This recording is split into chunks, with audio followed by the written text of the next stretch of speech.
Hi, good afternoon. I'd like to welcome you to Poem Praise 2, and peace and blessings be upon you and your family this afternoon. Now, I do have a message to the black man. I have a message to the black man. And the title of today's section, I'm not going to hold you too long, is entitled The Coming of God and the Gathering Together of His People. So without further ado, it reads as such. The prophets have warned us of a time that would come when God would judge the wicked and punish, or rather, destroy the wicked and give the earth over to the rule of a righteous people. So many of us have misunderstood just what we should expect. What will God look like? If we expect the destruction of the devil, what will the devil look like? How will I distinguish him? If the devil should be destroyed, what does the devil look like? In order not to follow him to his destruction, I must be able to recognize him so that he won't be able to deceive me. What world's end will come? And what is that world that is going to end? Does that include everything that makes up the solar system, the planet Earth? If so, what shall we expect? What kind of solar system we have after the destruction of the present one?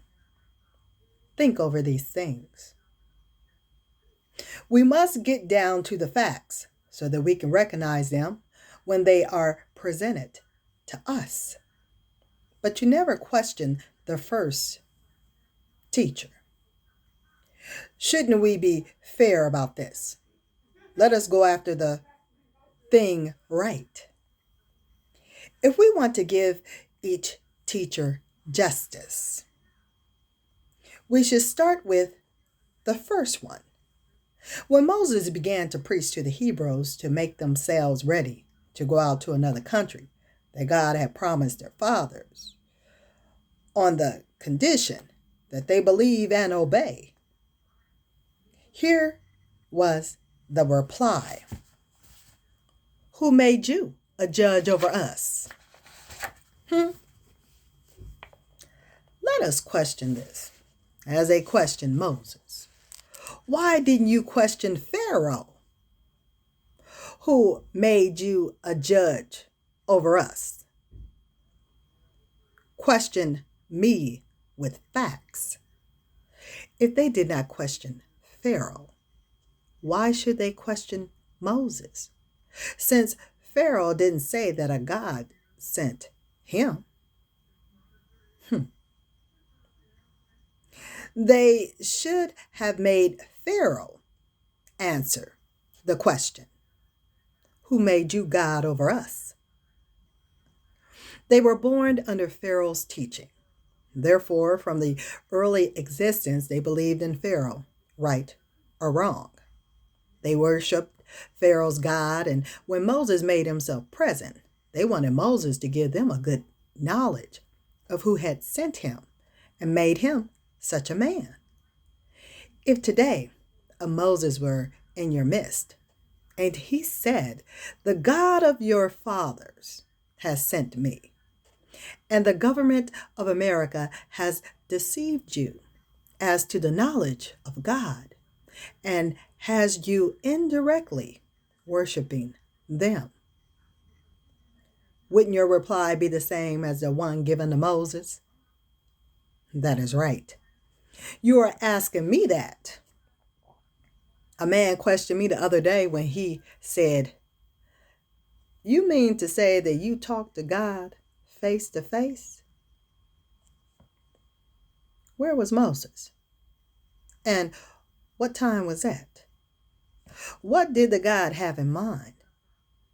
If no one has gone to heaven or seen the face of God, then all of these prophets are liars. You must think these things over. You have a lot to learn if you understand it. Otherwise, you are still in the dark as to the truth. We are here to know whether God has visited America or whether he is yet to come.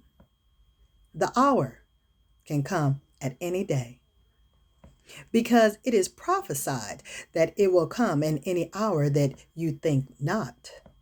Naturally, I had expected it to come at a certain day, but the book said you won't know the day nor the hour. If all these signs of his coming are exhausted, and I don't see any end to the world, that is to show me that it could take place at any time. If there is such a thing as a judgment of the world, as you and I believe, if there are signs that will be produced before the particular destruction of the old world, how many signs do you know of today that have been fulfilled that must now be fulfilled? If you know one sign that the Bible refers to that has not as yet taken place, point it out to me. Allah came to us from the holy city, Mecca, Arabia in 1930. He used the name Wallace D. Farad. Excuse me if I said that correctly, and so I must spell it Fard for the last name spelling, often signing it W.D. Farad. In the third year, 1933, he signed the name W.F. Muhammad, which stands for Wallace Farad Muhammad. He came alone. He began teaching us the knowledge of ourselves, of God and the devil, of the measurement of the earth, of other planets, and of the civilization of some of the planets other than Earth. He measured and weighed the earth and its water, the history of the moon, the history of the two nations, black and white, that dominate the earth. He gave the exact birth of the white race, the name of their God who made them and how, and the end of their time, the judgment, how it will begin and end. He taught us the truth on how we were made slaves. Let me repeat that because it was a little choppy, okay? He taught us the truth of how we were made slaves and how we are kept in slavery by the slave master's children. He declared the doom of America for her evils to us was past due, and that she is number one to be destroyed. Her judgment could not take place until we hear the truth. He declared that we were without the knowledge of self or anyone else, how we have been made blind, deaf, and dumb by the white race of people, and how we must return to our people, our God, and his religion of peace, Islam, the religion of the prophets. We must give up the slave names of our slave masters and accept the name of Allah God, or one of his divine attributes. He also taught us to give up all evil doings and practices and do righteousness or be destroyed from the face of the earth. He taught us that the slave masters had taught us to eat the wrong food, and that this wrong food is the cause of our sickness and short span of life. He declared that he would heal us and set us in heaven at once if we would submit to him. Otherwise, he would chastise us with a severe chastisement until we did submit, and that he was able to force the whole world into submission to his will. He said that he loved us, the so-called Negroes, his lost and found. so well that he would eat rattlesnakes to free us if necessary, for he has power over all things. I asked him, "Who are you? And what is your real name?" He said, "I am the one that the world has been expecting for the past 2,000 years." I said to him again, "What is your name?" He said, "My name is Magdi. I am God. I came to guide you into the right path that you may be successful and see the hereafter." He described the destruction of the world with bombs, poison gas, and finally with fire that would consume and destroy everything of the present world. Nothing of the present world of white mankind would be left. Those escaping the destruction would not be allowed to carry anything out with them. He pointed out a destructive, dreadful looking plane that is made like a wheel in the sky today. It is a half a mile by a half a mile square. It is a humanly built planet. It is up there and can be seen twice a week. It is no secret. Ezekiel saw it a long time ago. It was built for the purpose of destroying the present world. He also hinted at plaguing the world with rain, snow, hail, and earthquakes. He spoke with authority, not as one who is under authority, but as one independent. He said the world's time was out in 1914, but people could get an extension of time, depending upon their treatment of the righteous. He declared that there can be no judgment until we, the so-called Negroes, hear Islam, whether we accept it or not. This includes the history of the world and a knowledge of the God and the devil. He condemned the teachings of God not being a man as a lie from the devils for the past 6,000 years.